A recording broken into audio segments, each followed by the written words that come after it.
Welcome into New York Knicks Now by Chat Sports. I'm your host, Marshall Green. 2 more sleeps, and we're going to get some Knicks basketball back because I freaking miss watching the New York Knicks play basketball. We're 2 sleeps away. Appreciate you watching today's show. We're going to touch on a buyout candidate I think the Knicks could look at. We'll also look at 10 other buyout candidates and people the Knicks could sign because due to NBA rules, the Knicks must add at least 1 player to their roster by Thursday because they have 2 open roster spots. So we'll talk about that player. We'll show you 10 more they can sign.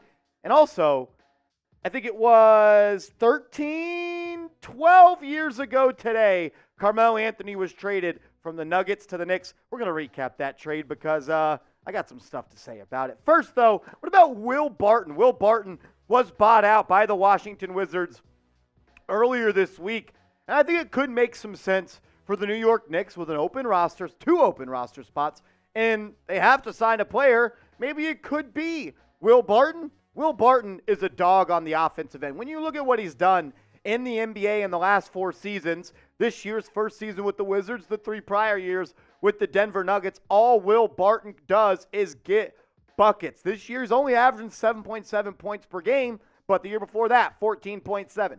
12.7 the year before that, and 15.1 the year before that. And he is absolutely a New York Knicks killer. In 17 games against the Knicks, he's averaging almost 12 points per game, 47% from the field and 41% from downtown. He's a good shooter from 3, 38% this year, 36.5% the year before, 38% the year before that, and 37.5% before that. So the dude, he takes a lot of threes, and he makes a lot of threes. Will Barton is a walking bucket. He is someone that can just go out there and just put the biscuit in the basket. He's got the microwave badge on 2K on Hall of Fame. All he does is get buckets. And DJ Khaled, all I do is win. Yeah, all Will Barton does is get buckets. And the Knicks could use another scorer off the bench, right? Maybe at that wing spot, at that 3 spot. But you got Josh Hart and Quentin Grimes and Emmanuel Quickley, as well as R.J. Barrett and Jalen Brunson really rotating at the 1 through 3. My only concern with Will Barton is I'm just not sure if he's a Tom Thibodeau guy. What does Tibbs want in his players? He wants people that compete at 110%. Not saying Will Barton doesn't, but he wants people that can be game changers on the defensive end. I think it's fair to say that Will Barton is not that. We know he's a bucket getter, but Tibbs, he wants more out of his players than just being able to get buckets. I mean, when you look at this roster, there's really nowhere for Will Barton to play. Maybe he comes off the bench and he's your wing off the bench alongside Quickley, Hart, him at the 3, Toppin at the 4, and Hartenstein and Sims at the 5, but there's just not really that many minutes up for grabs for the New York Knicks because we know Grimes is going to get his minutes. We know RJ and Brunson are going to get his minutes.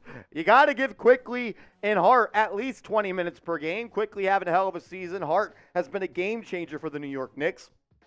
Obi needs some minutes. And when Mitchell Robinson comes back, are you going to not play Hartenstein or Sims? I think Sims may see his minutes reduced, but I could make the case that I think he still deserves some minutes. So I want to ask you guys this question. Then we'll take a look at 10 more players. Should the Knicks sign Will Barton?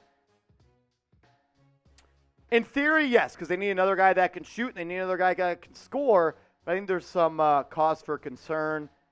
Not really a Tibbs guy, doesn't really play defense, and there's really not that many minutes out for him right now. I am not against it, but I want to hear from you. Type S for sign, type P for pass. I do want to say this, though. The last 2 spots on this roster, they're going to be towel waivers. That's what they're going to be. They're going to be Theo Penson, Ryan Arcidiacono on the bench, waving that towel. And maybe that means you don't want a guy like Will Barton. Maybe that means you elevate Daquan Jeffries or Trevor Keels off of the Westchester Knicks up to the full-time big league Knicks for the rest of the season. I could see that happening. But, yeah, I wouldn't expect any of these guys that get signed with these last 2 roster spots to really give you that many minutes. 10 guys that could be in consideration, here they are. What about Paul Millsap?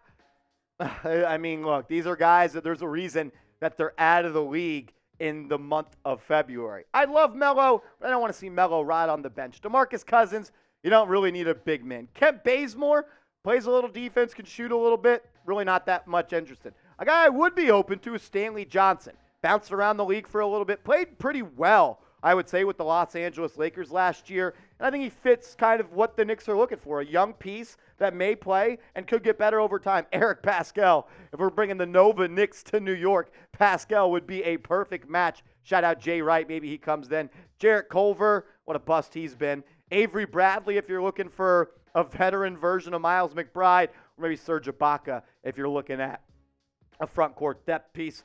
All in all, I believe the Knicks will probably elevate someone from the G League or sign people with a lot of upside that are young and not really going to need or really play that many minutes. I do know this, though. When and if the New York Knicks make a move, we're going to be breaking it down on this channel, youtube.com/KnicksTV. We're getting closer and closer to 18,000 subscribers. I think we can get there very soon. Hit that big red button. Sub for Knicks Dubs. You see what it says. Knicks videos every single day. We're a one-stop shop for all things New York Knicks.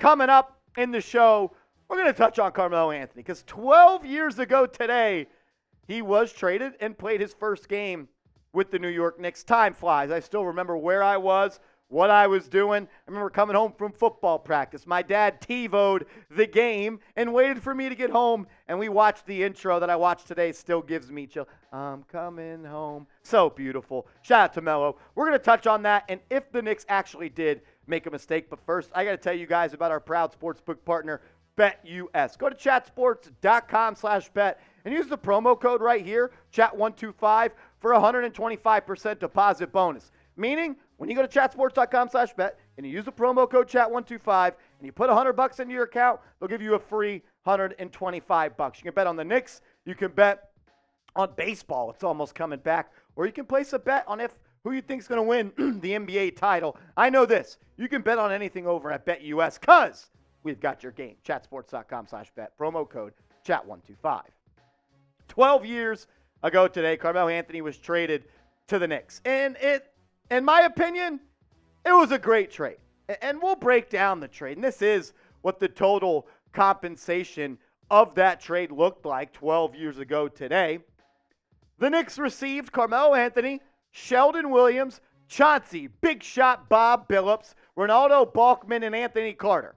And the thing is, the Knicks gave up way too much. It ruined the future. It stunted the growth. You gave up Wilson Chandler, Raymond Felton, who you got back a year and a half later, Danilo Gallinari, and Timofey Mozgov, who may have signed the worst contract in all of the NBA. He was a good player for the Knicks. But if you're telling me it only costed Wilson Chandler, a young and solid wing, Danilo Gallinari, a good wing, a up-and-coming center who never actually reached the level of play, in one first-round pick, that's all it took to get Carmelo Anthony, maybe a top 5 scorer of all time. The Knicks absolutely won this trade. We got to stop with all this. Think about this. You gave up one first-round pick for Carmelo Anthony.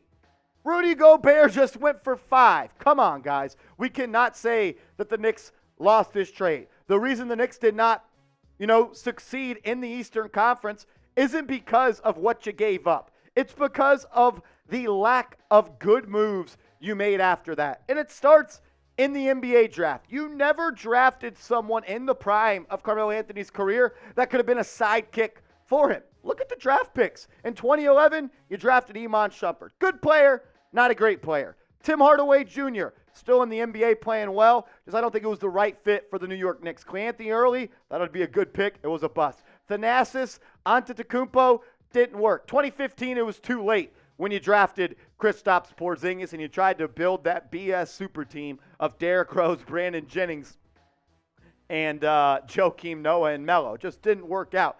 But the draft is only a small piece. It was the bad move after bad move, or the lack thereof the moves that were the reason the Knicks never really reached the potential they were supposed to with Carmelo Anthony. First mistake, you amnestied Chauncey Billups over Amari Stoudemire. I loved Amari. That amazing 30-point game stretch he had that ended, or the only loss you had was against the Boston Celtics where he hit the game winner, but they said it was after the buzzer. You should have amnestied Stat. The knee injuries, the contract, I think it's been proven that Stat should have been the guy that got amnestied. The Tyson Chandler trade, it set you back. Sure, it made you good in the moment, but that was supposed to be a move for Chris Paul. there was a wedding where Chris Paul, Melo, and Amari Stoudemire were there, and Chris Paul said, cheers to the next big three. But you never got the chance to sign him because you traded for Tyson Chandler. What about giving up a first-round pick for Andrea Bargnani? Arguably the worst trade in New York Knicks history. Also, you didn't pull the trigger on the Kyle Lowry trade because you wanted to hold on to Iman Shumpert. I like Shump. Cool flat top. He had to go in that deal. And you never got a point guard, which ties in with this one. You didn't capitalize on Melo, not because of what you gave up, because of the lack of moves that went down after. Melo was phenomenal with the New York Knicks for 6.5 seasons, 412 games played. I think I can make the case that Carmelo Anthony should probably have his jersey retired. Did he ever do what he had to do in the playoffs? No. But he also would have had to gone through the big three in Miami, which he was never equipped enough to do so. The dude was a bucket. 24.7 points per game, 7 rebounds, great efficiency. Carmelo Anthony is him.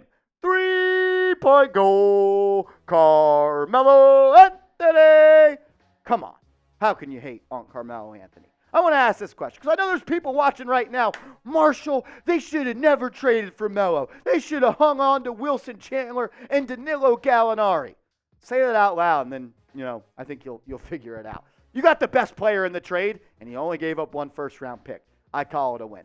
Was the Melo trade a mistake? Your chance to yell at me in the comments section. Type Y for yes, type N for no. I'm typing my N for no. I believe the Knicks won the trade, and it was one of the best trades they've ever made. I appreciate everybody for tuning into the show today. Game day is just around the corner. We'll be live on the channel this Friday. We got Nick Roloff, producer Rolly, producing that. It'll be a lot of fun. We'll see you on Friday. Make sure to give me a follow on Twitter @MarshallGreen_.